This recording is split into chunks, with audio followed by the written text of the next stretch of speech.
చాలా ఆశ్చర్యకరంగా ఉంది, పిల్లవాడి ఏమిటి, పిల్లవాడి నోట్లో బ్రహ్మాండాలు ఏమిటి అని ఆవిడ తెల్లపోయింది.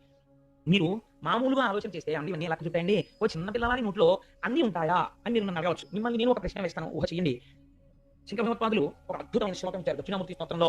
బీజస్యం దైవాంకురో జగదిదం ప్రాంగ్ నిర్వికల్పం పునః మాయా కల్పిత దేశ కాల కలన వైచిత్ర చిత్రీకృతం మాయావీవ విజృంభయత్యర్భః యోగీ వయశ్రీచ్ఛయా అని. అందులో బీజస్యాం దైవాంకురో ఒక రావి చెట్టు ఉంది. రావి చెట్టు ఎంత పెద్దది, చాలా పెద్ద రావి చెట్టు.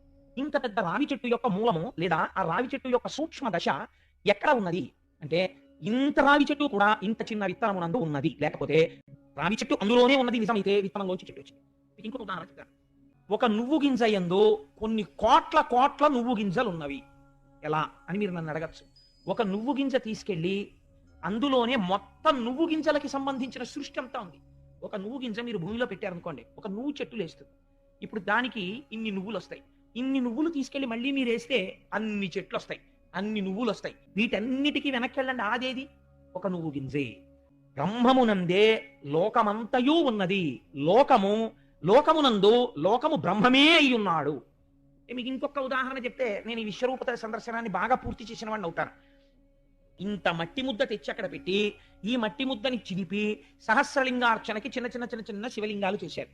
అందులోంచే సహస్రలింగార్చన చుట్టూ పెట్టడానికి ఇన్ని ప్రమిదలు చేశారు. ఇవన్నీ ఏది ఇలా మారినది? నామరూపాత్మకమైనటువంటి శివలింగముగా, జలపాత్రగా, ఉద్ధరిణిగా, నైవేద్య పాత్రగా ఏది మారినది? మట్టి మారినది. వీటన్నిటి యందు ఏది ఉన్నది? మట్టి ఉన్నది.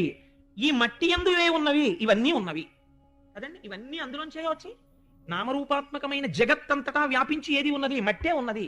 కాబట్టి ఇప్పుడు జగత్తు దేని యందు ఉన్నది? బ్రహ్మమునందు ఉన్నది. బ్రహ్మము దేనిగా ఉన్నది? జగత్తుగా ఉన్నది. కాబట్టి ఉన్నది ఏది ఉన్నది? ఒక్కటే ఉన్నది, అదేది ఈశ్వరుడు. ఇది విశ్వరూప దర్శనం, ఇది జ్ఞానం, ఇది జ్యోతిర్లింగం. ఇది ఆవిష్కరించడం ఎంత అజ్ఞానంలో ఉన్నవాణ్ణి ఈశ్వరుడు అనుగ్రహిస్తే ఇది మహాశివరాత్రి నాడు అర్ధరాత్రి శివలింగ దర్శనం చెయ్యడం. ఆ ఈశ్వరానుగ్రహం కలిగితే ఏమో ఏ ఒక్కడో ఉత్తర క్షణం రమణ మహర్షి అయిపోవచ్చు. మనం ఏం చెప్పగలం? ఆ ఈశ్వరానుగ్రహం ఎవరి మీద పడుతుందో ఆ జ్ఞాన సిద్ధి కలిగిందా? జ్ఞానాదేవతు కైవల్యం, దాని వలన మోక్షం వస్తుంది. కాబట్టి ఇప్పుడు కేవలము నా కొడుకు కొడుకు కొడుకు అని ఒక భావన చేసింది, ఒక ప్రేమ పెంచుకుంది. ఈ ప్రేమ భక్తి తెలిసి పెంచుకుందా? అక్కర్లేదు. తెలియకుండా ప్రేమించిన ఈశ్వరుణ్ణి ప్రేమించింది. ఈ భక్తికి పర్యవసానమేమి? జ్ఞానమే.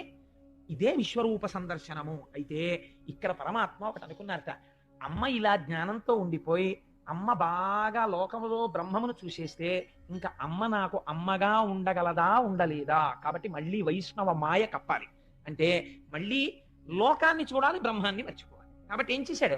ఒక్కసారి ఉపసంహారం చేశాడు ఆ జ్ఞానాన్ని. అంతే. ఆవిడ అమ్మ అయిపోయింది, ఈయన కృష్ణుడు అయిపోయాడు, కొడుకు అయిపోయాడు.